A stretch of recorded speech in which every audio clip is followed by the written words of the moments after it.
This is a copy of something I've written and posted all over the internet.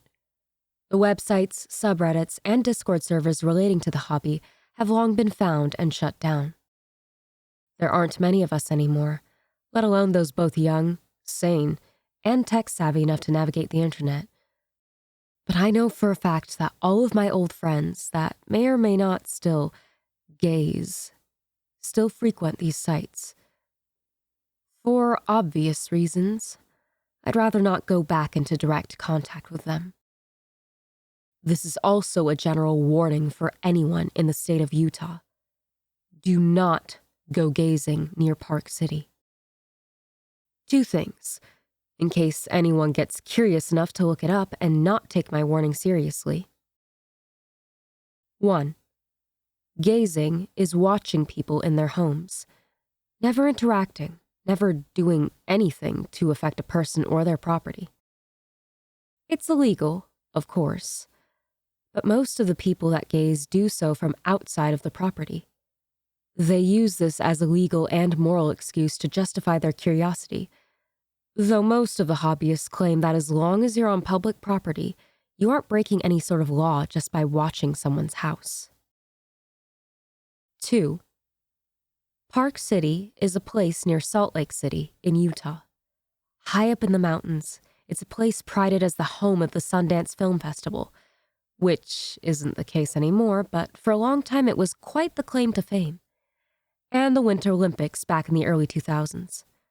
The place has a lot of money invested in it, which leads to a lot of big, isolated houses among the mountains, where owners don't bother drawing the shades, or just as bad, ignoring that you can see their silhouettes as long as the lights are on, unless you have some very thick curtains in front of your windows. Gazing only has 3 rules that are actually quite outspoken. You only have a few hours to watch and wait for something exciting. You cannot leave any sort of evidence of your presence. You can never go back to the place you've already been. Gazing is a short-lived hobby, and it's well understood that anyone who breaks these rules or goes homeless trying to find new places to watch winds up jumping down the rabbit hole and getting caught. I never did. Not until last night. My idea was genius. Usually I went up into the lower hills and outcrops around Salt Lake City itself, but it was a hard trip. Anytime you gaze, it usually means an overnight trip to a specific neighborhood.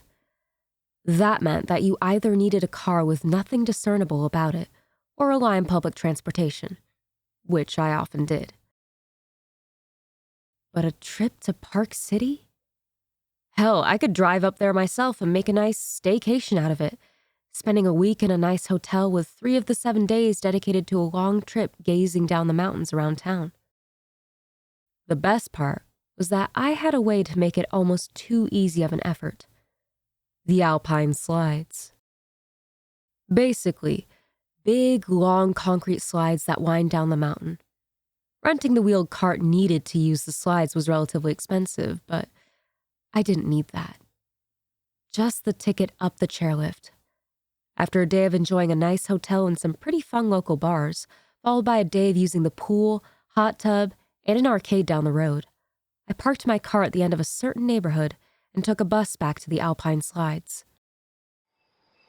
I planned it so that I took the last ride up to the highest slide.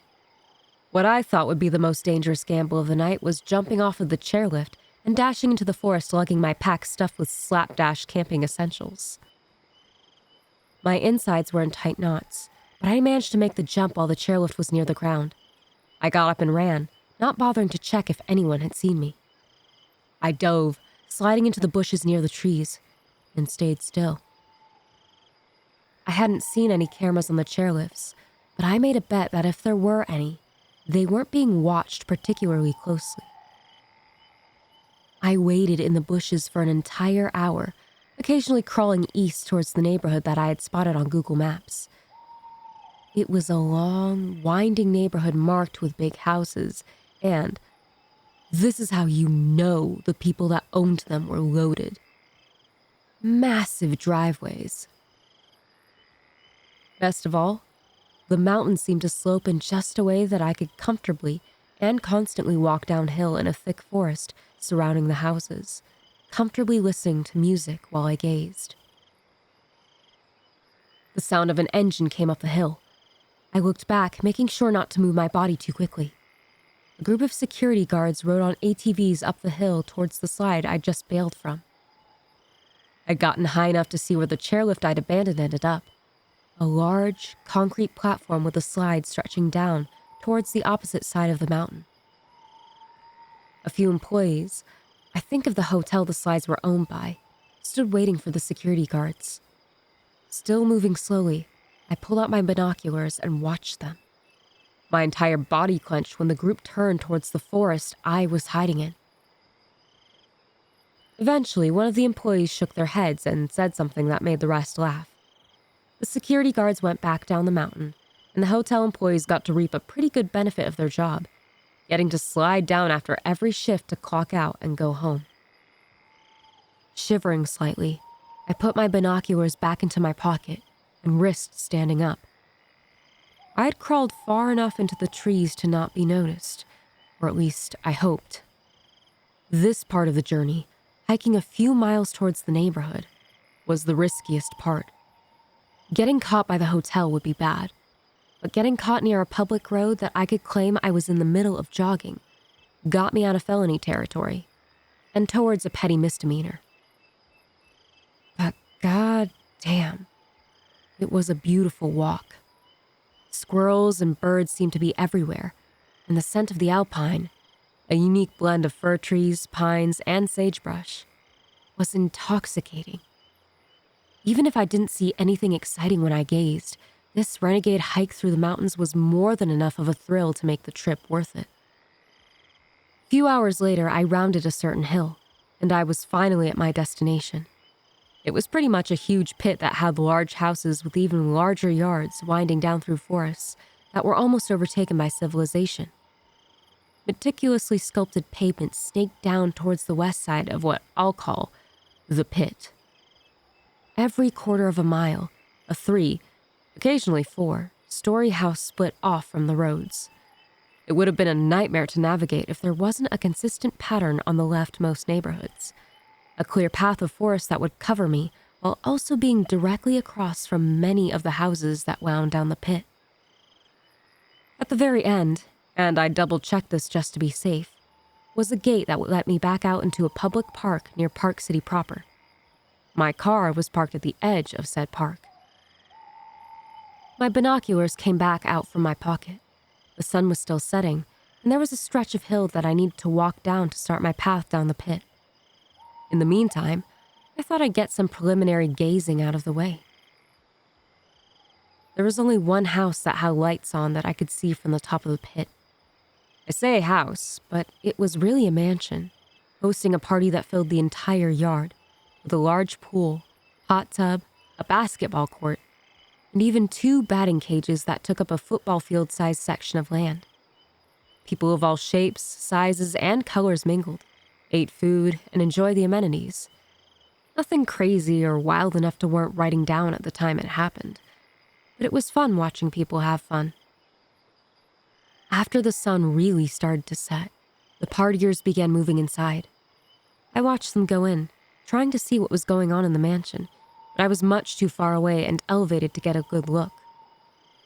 I wondered if they were going to break out the crack, molly, and condoms after they went inside. I caught sight of a little girl in my binoculars following her parents inside. Now I hope to God the 3 things weren't part of that party. I chuckled a bit, although I really did hope the people up there weren't that fucked. Drank some water and took one last look at the mansion. The little girl was standing just outside the wide mansion doors, looking towards me. Not at me, but way too damn close for comfort. There's an excellent science and learning-based channel on YouTube that I keep up with. One of their episodes had been about horror and paranoia. I bring it up because I remembered when I was looking through those binoculars that there was a popular theory that you knew when you were being looked at due to specific rays of light that can emit from someone's eyes when they look at you. It was the only way I could explain my certainty that the girl was looking right at me. She wasn't, or at least I really don't think she was. Even after everything that happened, I'm not sure, but I do know that an alarm went off in my head that something was looking at me, even if it wasn't the little girl looking towards the hills where I was hiding. The girl turned away, took a sip from the pouch of juice she was carrying, and walked into the mansion that now flooded with life and light. She closed the door behind her, and that watched feeling finally went away. I felt cold, and, for the first time since picking up the hobby, doubt. It didn't take much to shrug off that doubt, but I wrote what I'd seen down. The other guys, and plenty of gals, believe it or not, in the hobby would get a kick out of the creep factor. By then, the sun had finally finished setting, and true darkness was in the pit. All of the houses were lit up, and from where I was, it looked like a huge diorama of rich, tiny plastic neighborhoods and forests. I took in the sights one more time before I took my night vision goggles out of my backpack and started climbing towards the snaking path of forest that led to the opening in the pit that led out to my car. It took half an hour of walking to reach the first house, or rather its backyard. People were much less likely to give their backyard surroundings any mind, even with drapes over the window like I've said, and that was even in a really populated area. Walking through a thick forest with night vision goggles and a backpack full of food and wilderness survival equipment wasn't hard. What was hard was making sure I moved quietly. There are a few tricks to that, but I'm not sharing them. Despite how I've typed up until this point, I'm also going to tell you, with my whole heart, to not go gazing. At all. Besides the obvious moral reasons, what Reddit posts and blogs won't tell you is how often someone gets shot without even trespassing. Never mind being put on a registry depending on who's living in the house when you eventually get caught. But I won't lie to you. I didn't have that mindset until after I reached my car bloody, bruised, and exhausted the following morning.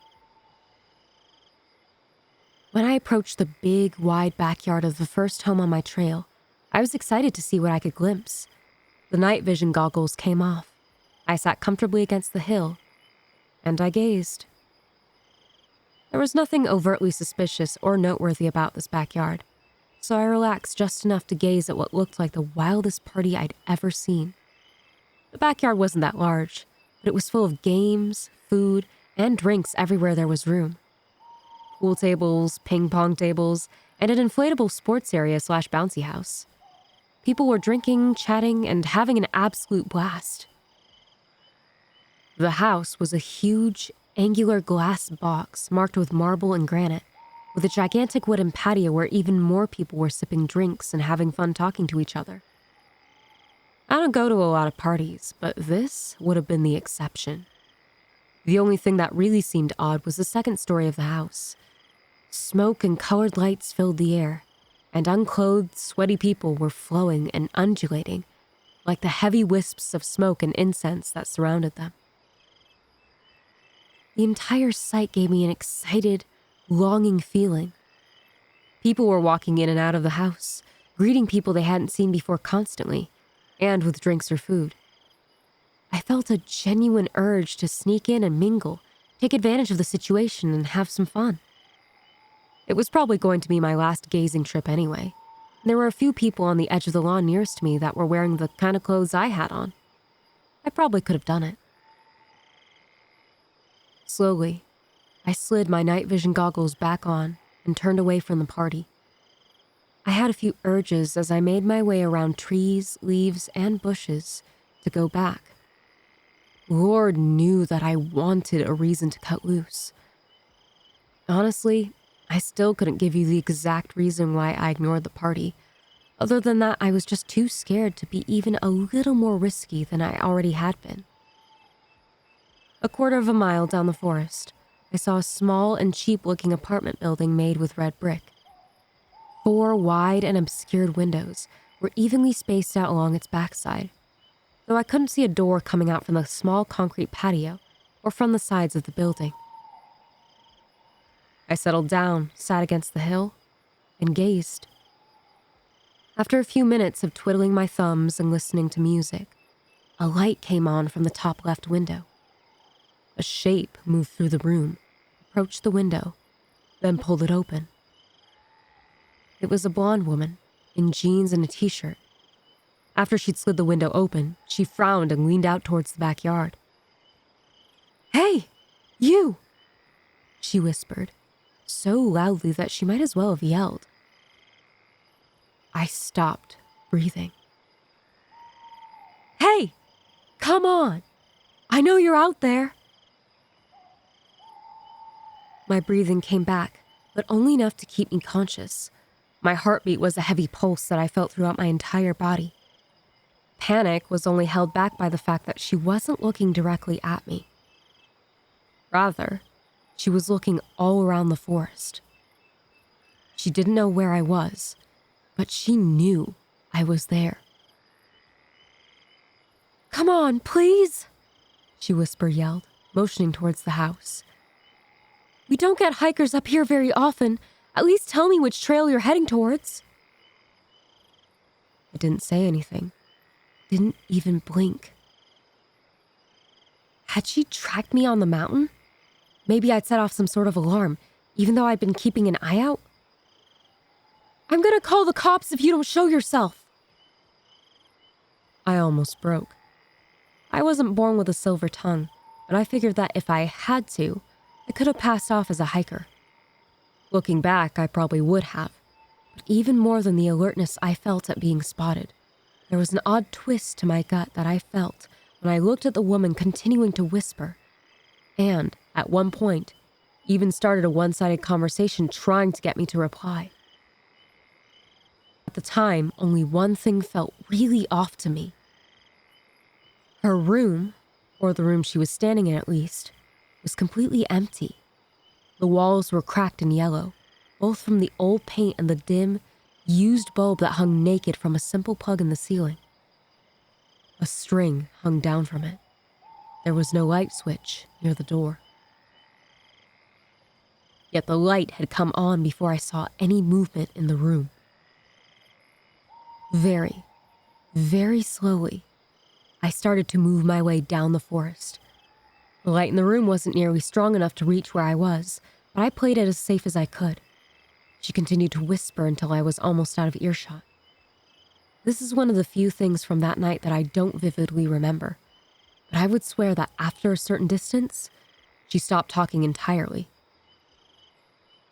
Just when she went quiet, the light went off.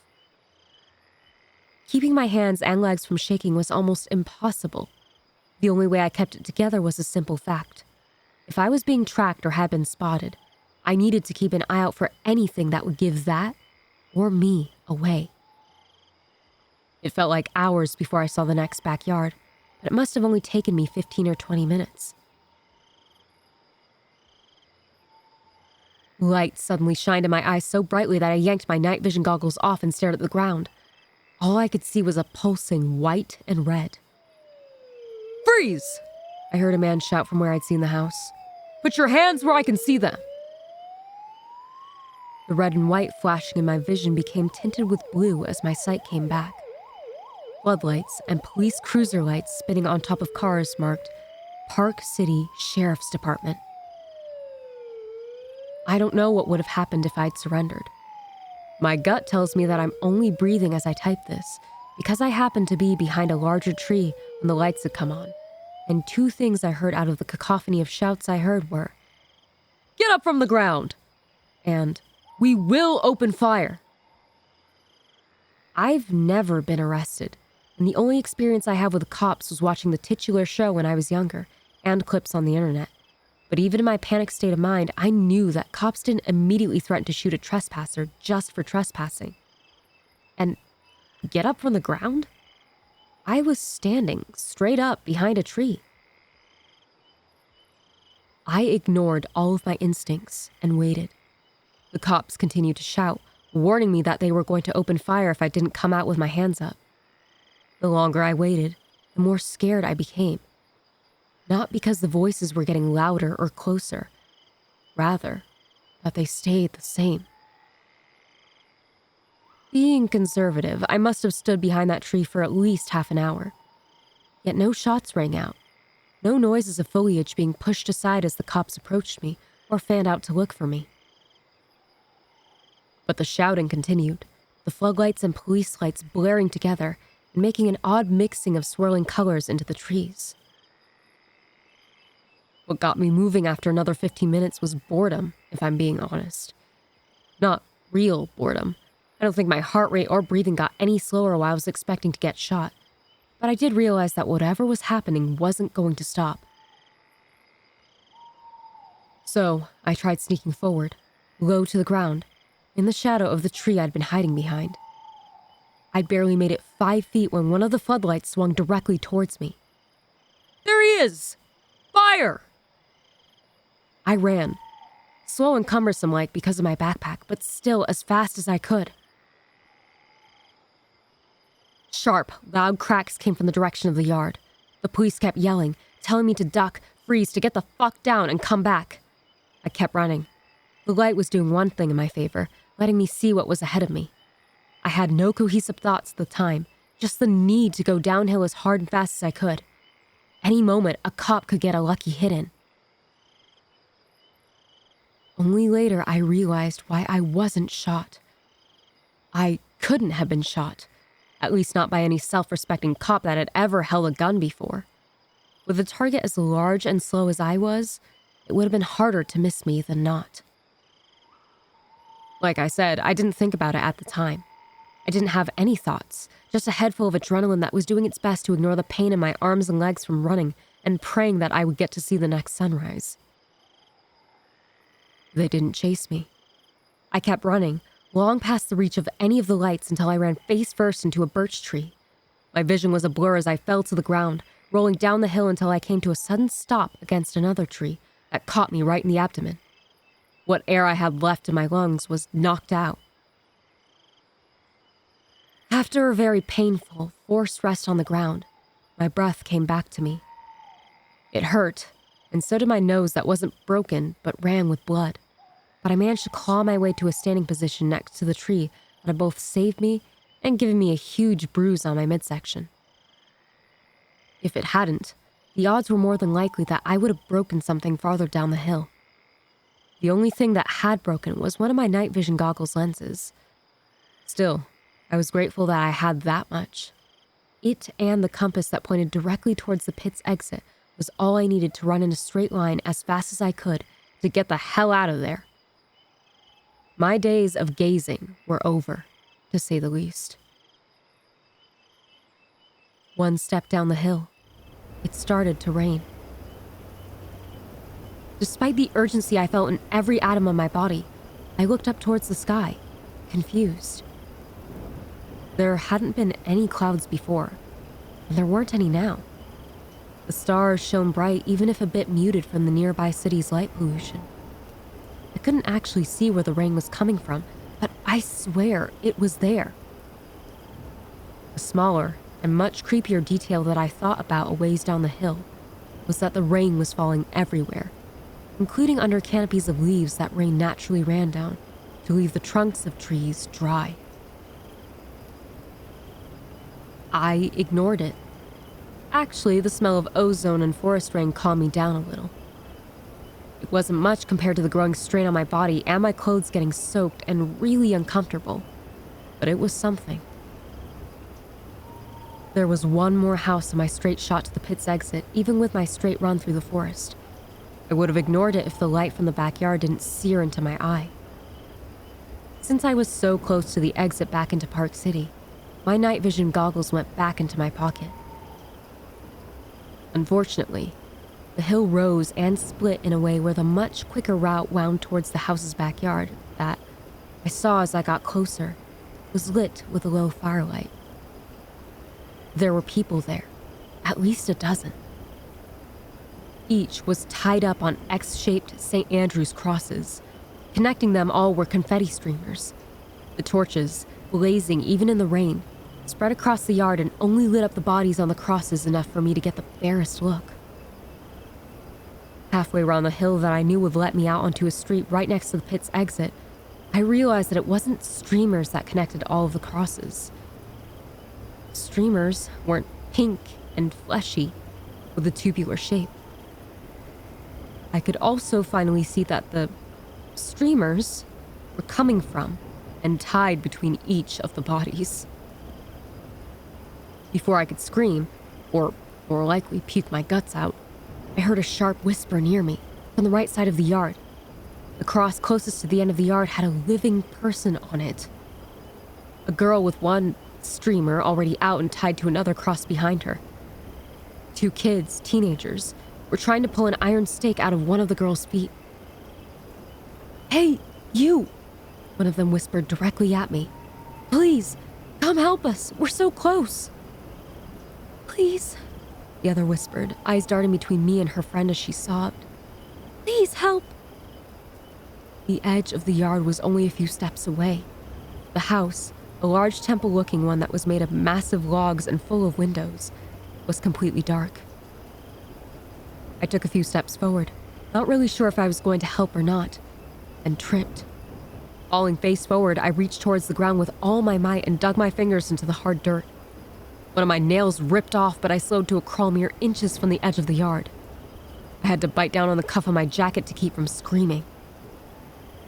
When I looked up, the kids were both staring at me with a hunger and anticipation that was so powerful that they were smiling and holding their breaths as they watched my hand, so near the border between the yard and forest, with an eagerness I haven't seen before or since. The girl tied up to the cross looked the same way, only she was smiling ear to ear.